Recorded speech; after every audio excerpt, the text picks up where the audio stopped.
Shalom sahabat mitra Rema. Hari ini tanggal 22 September 2022, kita akan sama-sama mendengarkan firman Tuhan yang terambil dalam kitab Mazmur 27 ayat yang kelima yang berkata demikian. Sebab ia melindungi aku dalam pondoknya pada waktu bahaya. Ia menyembunyikan aku dalam persembunyian di kemahnya. Ia mengangkat aku ke atas gunung batu. Demikianlah firman Tuhan, dan firman ini akan sama-sama saudara dan saya renungkan di hari ini yang saya beri judul ruang rahasianya. Jadinya itu adalah Tuhan ya saudara, ruang rahasia Tuhan. Saudara yang saya kasihi dalam Tuhan Yesus Kristus, firman yang tadi saya baca dalam Mazmur 27 ayat yang kelima, di situ memberikan gambaran. Kalau saudara baca terus ayat ini sampai ke bawah, Daud ada dalam situasi bahaya, dikejar oleh musuh. Dan kemudian Daud mendapat perlindungan dari Allah, di mana Allah membawa dia masuk ke tempat persembunyian, ke ruang rahasianya Tuhan. Nah, kita mau bahas tentang ruang rahasia ini ya saudara. Yang pertama, ruang rahasia itu ada di bait Allah. Kalau saudara lihat baik-baik, Daud bilang tempat persembunyian itu di kemahnya. Kemah itu ya di bait Allah. Tapi di bagian mana? Saudara dan saya tidak akan pernah mengerti kalau Allah tidak membawa kita sendiri masuk di dalamnya. Jadi di baitnya, di rumahnya itu ada ruang rahasianya.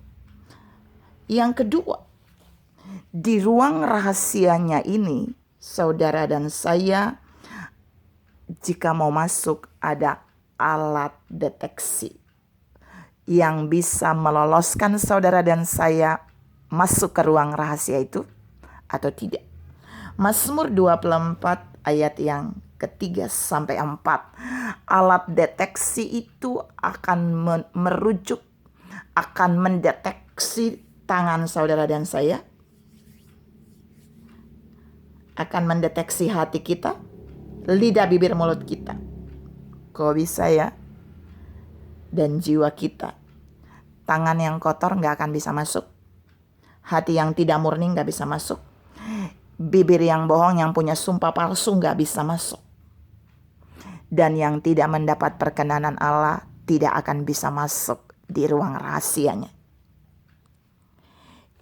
Yang ketiga, andai kata saudara dan saya lolos masuk di dalam ruang rahasianya Tuhan. Tuhan mau menjelaskan buat saudara dan saya melalui firman hari ini, bahwa di ruang rahasianya saudara dan saya pasti aman. Mengapa? Karena musuh tidak bisa melihat saudara dan saya di ruang rahasianya. Mazmur 91 ayat yang ke-7. Intinya berkata di situ dibilang, walau 1.000 rebah di sisi kirimu dan 10.000 di sebelah kananmu, itu tidak akan menimpa kamu. Kamu hanya menonton saja. Artinya kita bisa melihat musuh dari ruang rahasianya Allah. Tapi musuh tidak bisa melihat kita, bahkan tidak bisa menyentuh kita. Itu artinya perlindungan Allah di ruang rahasianya itu sangat dahsyat.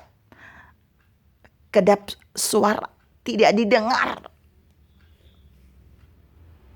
Saudara yang saya kasihi dalam Tuhan Yesus Kristus. Yang keempat, di ruang rahasianya Allah, kita dijamin akan menikmati, akan dikenyangkan dengan segala yang baik. Mazmur 65 ayat yang kelima, saudara bisa temukan di sana. Hanya orang yang Allah pilih yang bisa masuk ke ruang rahasianya, di baitnya dan ke ruang rahasianya. Pertanyaannya saudara, saya sudah menyebutkan 4 poin tentang ruang rahasia itu. Tapi di manakah ruang rahasia itu? Yang manakah ruang rahasia itu? Ruang rahasia itu adalah di gunung batu. Saudara lihat Daud bilang tadi di ayat 27. Lalu dia mengangkat aku ke atas gunung batu. Jadi ketika Daud dibawa dalam persembunyian itu, lalu dia mengangkat aku ke gunung batu. Makanya Daud juga bilang, orang yang bisa naik ke gunung Tuhan, itu dia gak bisa masuk kalau tangannya kotor, hatinya gak murni. Artinya di ruang rahasianya Allah itu suatu tempat yang tinggi. Suatu tempat di mana orang gak bisa masuk jika Allah tidak memberikan perkenan. Di ruang rahasianya Allah itu bicara tentang hadirat Allah, di mana Allah mendominasi bagian itu dengan atmosfer ilahinya, di mana tidak ada akses yang Allah buka untuk musuh masuk dan menyerang kita di ruang rahasia itu. Tapi persoalannya, ada banyak orang tidak bisa masuk di ruang rahasia ini karena mereka tidak lulus alat deteksi itu. Tuhan mengingatkan saudara dan saya bahwa Tuhan mencari hati orang yang berkenan, yang murni, yang mencintai Tuhan seperti Daud. Tuhan mencari orang yang tidak berjiwa penipu, yang tidak bersumpah palsu.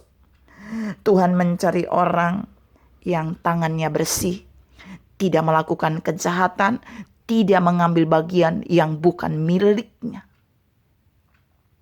Itulah yang bisa masuk di ruang rahasianya Tuhan. Saudara yang saya kasihi dalam Tuhan Yesus Kristus, kenyataan ini bisa saudara dan saya alami di zaman ini. Ada banyak orang yang datang beribadah di bait Allah, tapi percayalah, ketika lawatan Allah datang, ketika hadiratnya memenuhi setiap umat Tuhan dalam rumah itu, ada hanya orang-orang tertentu yang bisa masuk di dalam ruang rahasia. Mereka itulah yang mengalami Tuhan. Mereka itu yang mengalami hadirat Allah. Mereka yang lulus alat deteksi. Seperti Daud. Dan kemudian di ruang rahasia itu mereka dikenyangkan dengan segala yang baik. Karena itu ketika mereka pulang dari bait Allah ketika beribadah, mereka puas, mereka aman. Tapi ada banyak orang yang keluar dari bait Allah setelah ibadah, mereka biasa-biasa saja. Tuhan mengingatkan saudara dan saya bahwa mari belajar dari firman hari ini. Biar kita menjadi orang-orang sama seperti Daud. Kita bisa dilayakkan untuk masuk ke ruang rahasianya. Supaya kita dapat menikmati segala yang baik yang Allah sediakan bagi kita. Kita bisa dikenyangkan di sana, bahkan kita bebas dari serangan musuh. Musuh boleh menyerang, tapi penyerangannya tidak akan membobolkan perlindungan Allah di ruang rahasia itu bagi kita. Tuhan memberkati saudara berlimpah. Salam dilayakkan masuk di ruang rahasianya Tuhan. Amin.